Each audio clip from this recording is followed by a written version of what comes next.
A man stepped out into the storm and vanished before he made it 10 steps. No trail, no sound, just wind, erasing him as if he had never been there. Up here, in the Wind River Basin, winter didn't just freeze you, it took you. Not with claws, not with teeth, but with wind. A wind that didn't stop. A wind that didn't care.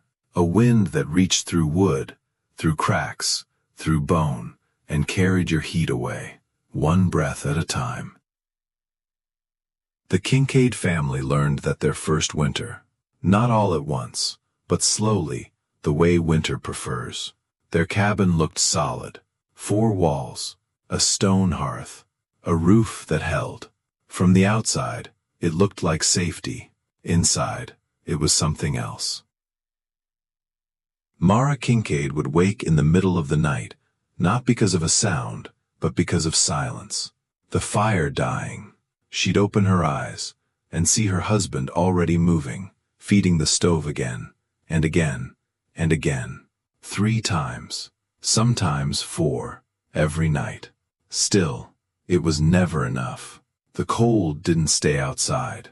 It slipped in, through the seams of the logs, through the floorboards, through the very air they breathed. A bucket of water would freeze before morning, 10 feet from the fire. Their breath lingered inside the room, like smoke that refused to rise. And in the corner, their son Eli, 6 years old, lay wrapped in every blanket they owned, still shivering in his sleep. He had never been strong. The kind of child who caught cold too easily, the kind that didn't recover quickly. That winter, he didn't get better. He just endured it. Mara watched him one night, watched the way his small hands curled into the fabric, trying to hold on to whatever warmth he could find. And she understood something, clearer than she had ever understood anything before. The fire wasn't failing them.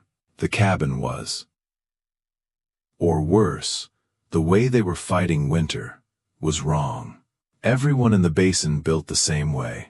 Logs, chinking, bigger fires, more wood, always more wood, as if winter could be beaten by feeding it trees. But Mara had seen a different kind of winter. Flat land, open prairie, no trees at all. And out there, people didn't fight the wind, they disappeared from it. She remembered something her father once said, during a storm so thick it erased the horizon. Don't stand against it, he told her. Step out of it. That memory stayed with her, long after the fire burned low, long after the wind howled through the night, long after Eli's shivering finally stopped, not because he was warm, but because he was too tired to keep shaking. By spring, they had burned through more wood than they could afford, and more strength than they could spare. Thomas spoke of cutting more, 10 cords, maybe 12, preparing to fight harder next time. Mara said nothing. Decided they wouldn't fight at all. That summer, while the ground was soft enough to yield, Mara Kincaid picked up a shovel and began to dig, not a foundation, not a trench for water, but a path, straight into the earth itself. And the first time someone saw it, a narrow cut in the ground, leading away from the old root cellar, they laughed. They thought she was digging a ditch. By the time they realized what she was really building, they had already started calling it her grave. They called it her grave. And by late August, half the valley had ridden past to see it. Some slowed their horses. Some didn't bother hiding their laughter. A trench, cut straight through the yard, running from the hillside toward the barn. Too narrow to be a cellar, too straight to be a ditch, too deliberate to make sense. Mara kept digging, day after day, shovel into earth, earth into wheelbarrow, wheelbarrow into a growing mound behind her. She didn't rush, didn't argue, didn't explain. Just the same rhythm, again, and again, and again. Thomas tried to understand it. At first, he told himself it was temporary. Some kind of improvement to the old root cellar. Something practical. Something that would make sense once it was finished. But the trench kept going, past the point where a cellar would stop, past the place where it should have turned, straight toward the barn. 70 feet of open earth, 5 feet deep, bare walls, raw and exposed. One evening, he stood at the edge of it, looking down into the cut, as the light faded over the basin. "Mara, what exactly are you building?" She didn't stop working, just drove the shovel into the soil, pressed her weight down, and lifted another load free, away out of the wind. Thomas frowned. "This doesn't stop wind. It just moves us into the ground." "Yes." That was all she said. By September, the trench was finished. And that's when it started to look worse. Not better. Worse. Because now, it wasn't just a hole. It was becoming a structure. Thomas set the frame. Heavy beams, cut and squared by hand, lowered into the trench and braced against the walls of earth. A long, narrow tunnel taking shape. 3 feet wide. Just enough to pass through. 5 feet high, forcing a man to bow his head as he walked. Cheap lumber covered the sides. Boards nailed tight, edge to edge, forming a crude skin against the dirt. Mara followed behind him, layer by layer, sealing everything in tar paper. Every seam, every corner. No gaps. No place for moisture to creep in. She treated the earth like something that had to be negotiated with, not ignored. At the bottom, she spread gravel, a thick bed of it, for drainage, because water, left alone, would find its way in. Then came the part that made people stop laughing and start shaking their heads. They buried it, all of it, every board, every beam, every inch of that tunnel, covered again with the same earth they had pulled out, packed down tight, layer by layer, until the trench disappeared, until all that remained was a long, low rise in the ground, like something had moved beneath the surface and never come back out. From the outside, it looked wrong, like the land had been disturbed and hadn't settled properly since. Jed Croft was the first to say it out loud. He leaned back in his chair at the mercantile, boots up near the stove, and grinned at the men gathered there. "Woman's not building a house," he said. "She's building a tunnel to bury herself proper." Laughter rolled through the room, loud, easy, the kind of laughter that didn't ask questions. "Winter hits," he went on, "that whole thing caves in, and saves us all the trouble of digging." More laughter. Thomas stood at the counter, holding a sack of flour he hadn't paid for yet. He didn't turn, didn't answer, just waited, until the noise passed. That night, he walked the length of the tunnel alone, from the dugout, through the narrow dark passage, all the way to the barn. No wind, no sound, except his own steps against packed earth and wood. He reached the far end, pushed open the new door they'd cut into the barn wall, and stepped inside. The animals shifted softly in their stalls. Warm breath, rising in slow clouds. Still air, sheltered. For a moment, he just stood there, not moving, not thinking, just feeling it. Then he turned and walked back the way he came, through the tunnel, back toward the dugout, back toward the low door set into the hillside. When he stepped inside, the air changed again. Not hot, not stifling, just steady, held in place, like it wasn't trying to escape. Mara was at the stove, feeding it a small piece of split pine. She didn't look up.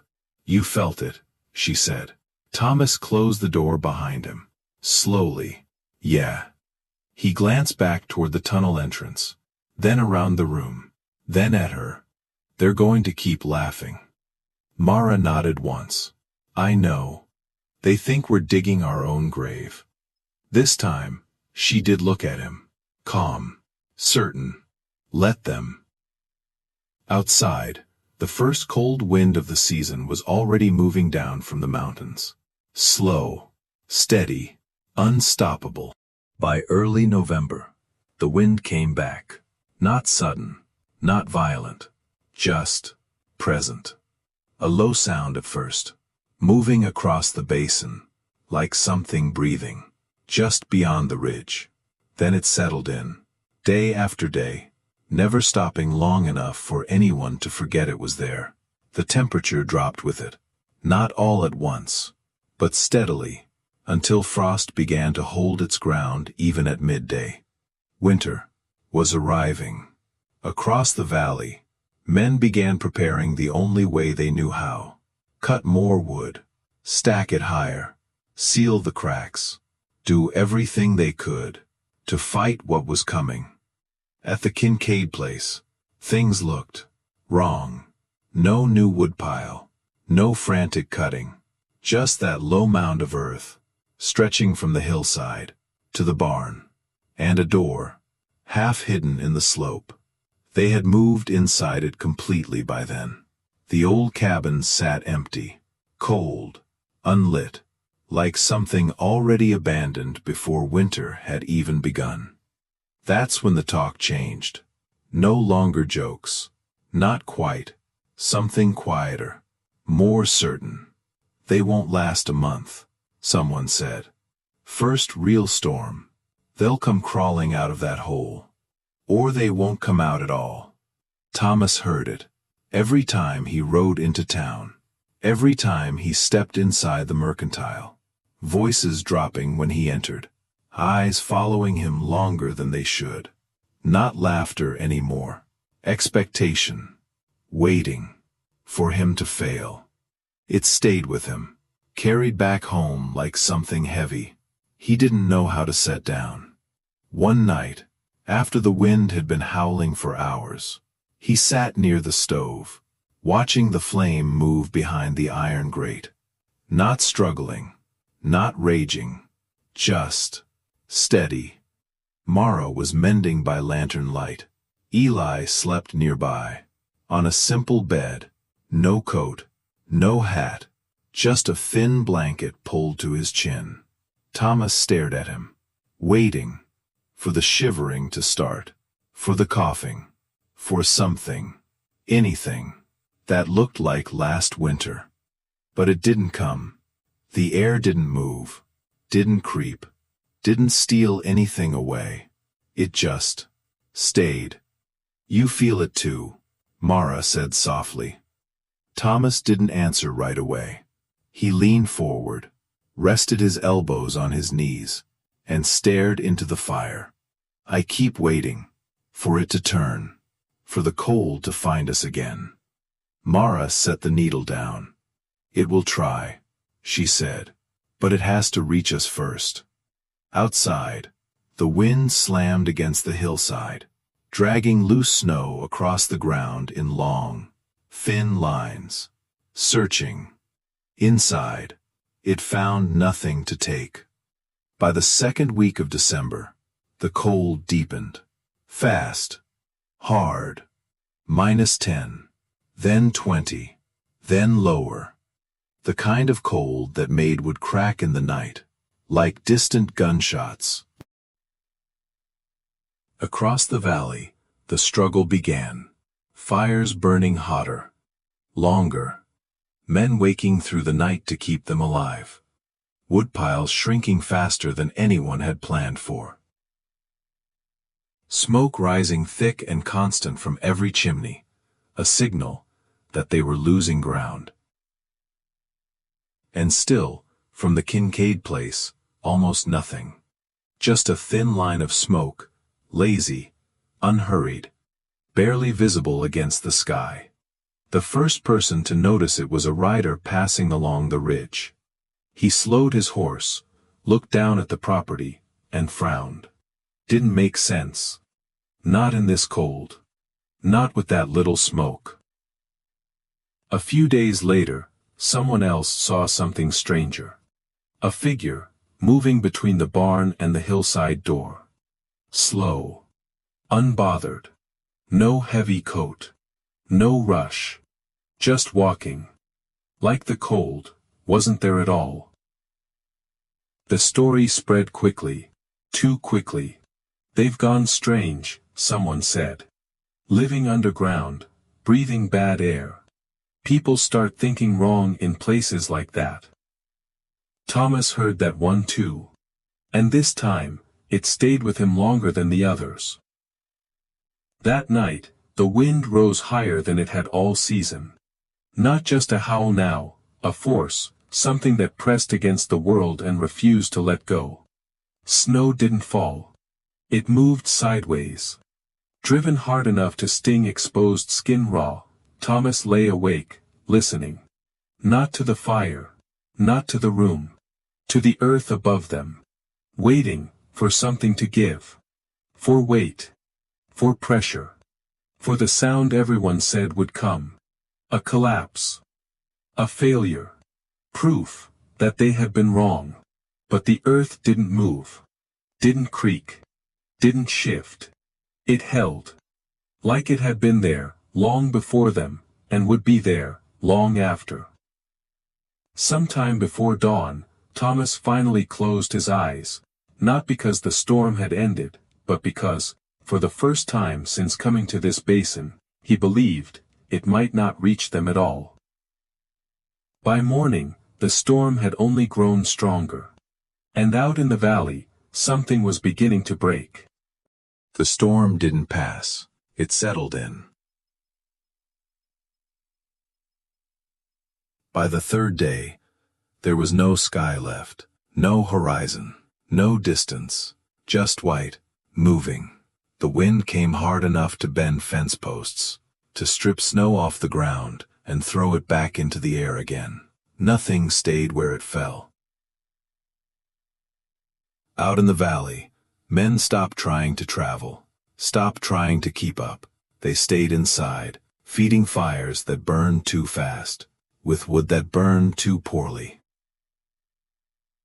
Smoke thickened, every chimney pushing harder, every house fighting louder, and still losing. You could tell, just by looking at them. Except one. The Kincaid place barely showed anything at all. No heavy smoke, no frantic signs of life, just that low mound, half buried now under drifting snow, and a thin line of gray rising slow, like it had nowhere to go. That's when the rumors started. The tunnel's gone, collapsed under the drift. They're trapped in there, or worse. No one said the last part out loud. They didn't need to.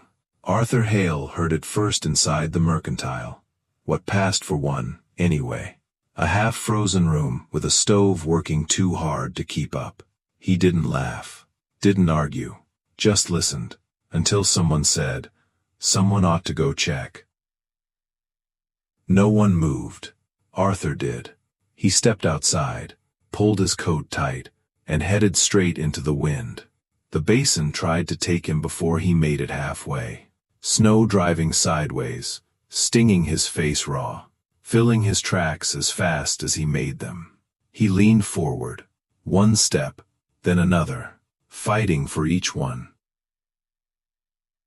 The Kincaid place didn't look like a place anymore, just a shape in the snow, a rise, barely there.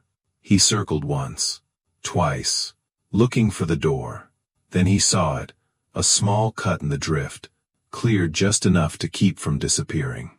He reached it, pounded once, twice, hard as he could. For a moment, nothing happened. Then the door opened, and the first thing he felt was not relief. Not yet. It was warmth. Not the sharp blast of an overfed fire, but something deeper, slower, steadier. It rolled out around him, like stepping into a different season.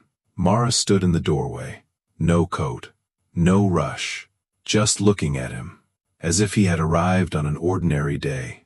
"You'd better come in." Arthur stepped across the threshold, and everything changed. The sound of the wind, gone. Not quieter, gone. Inside, the air didn't move, didn't bite, didn't pull at his skin. It held. He pulled off his gloves slowly, fingers aching as the feeling came back, looked around, and stopped. Eli sat on the floor, carving something small out of a scrap of wood. No coat, no blanket, just a shirt, sleeves pushed up like it was early autumn. The stove ticked quietly in the corner, not roaring, not straining, just working. Arthur walked to the wall, where a small thermometer hung. He stared at it, blinking once, as if that might change the number. It didn't. 68. Outside, the air was killing cold. 40 below, before the wind even touched it. Inside, it felt like a different world. Arthur turned slowly, looked at Mara, then at the low ceiling. The packed earth beyond the walls, the stillness of everything. How? He didn't finish the question. Mara didn't explain. She just nodded, toward the ground beneath their feet. We stopped standing in it. Arthur stood there, longer than he meant to, feeling it, understanding it, in a way no words could carry. Then something else caught his eye. Near the tunnel entrance, a stack of wood. Dry, clean, no frost, no ice. Ready to burn, exactly as it was. He let out a slow breath. Outside, men were burning twice as much, for half the heat.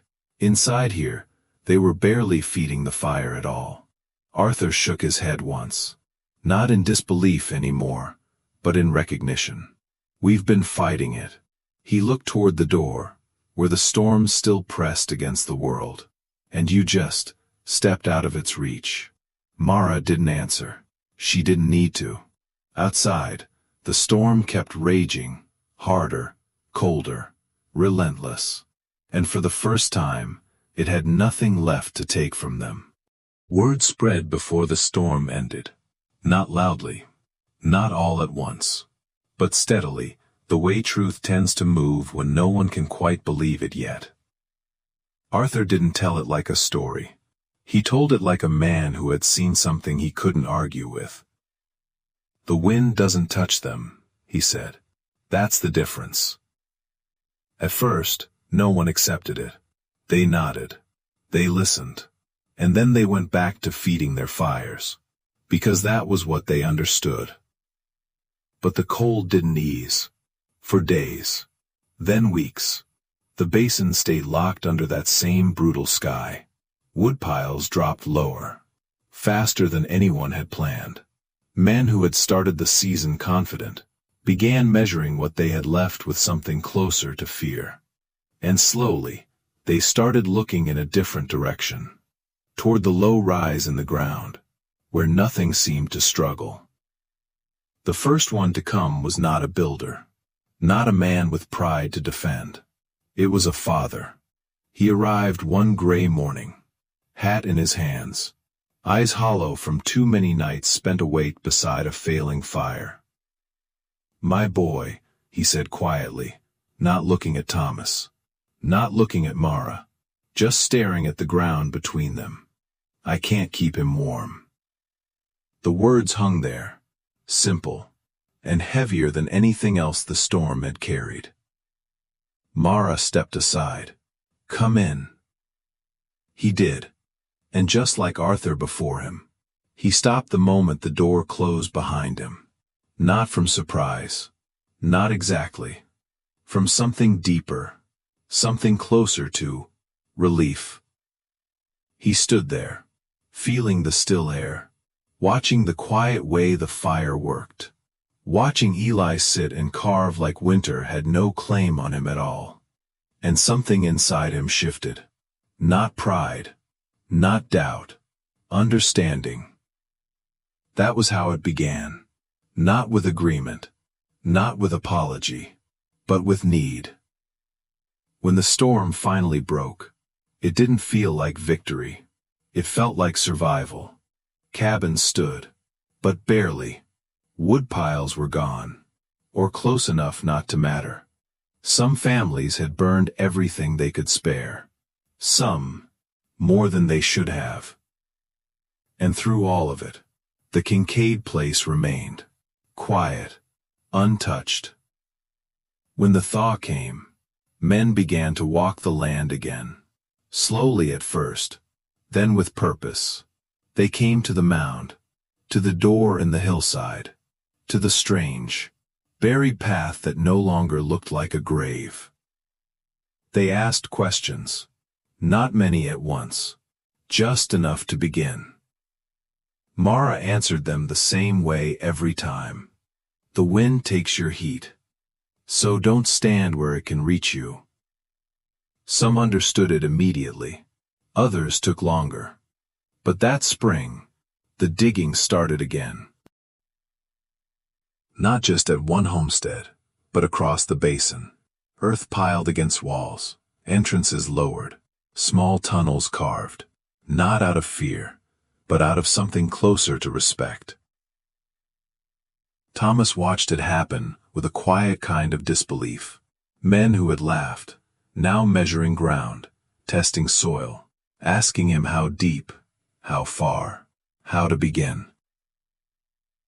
He gave them what he could, but he knew the truth of it. This had never been his idea.